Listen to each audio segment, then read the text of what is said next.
kausapin yung anak nyo, yung bigyan nyo sila ng mga oras para sa pag-aaral, kung ano dapat gawin, bago kayo magpahinga. Kasi lahat naman tayo nagtatrabaho, lahat naman tayo napapagod.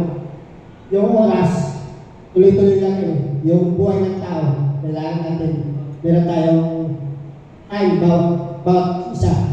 Ako wala pa akong anak, pero yung mindset ko, nandun na sa atas. Pero hindi ko pa siya na-release.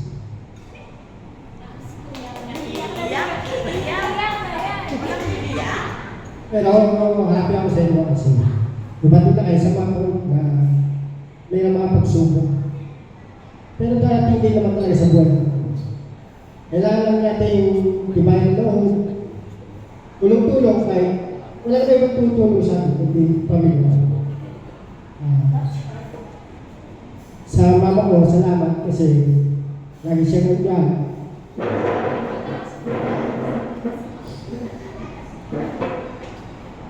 Sa mga pamangkin ko, mahal ko sila.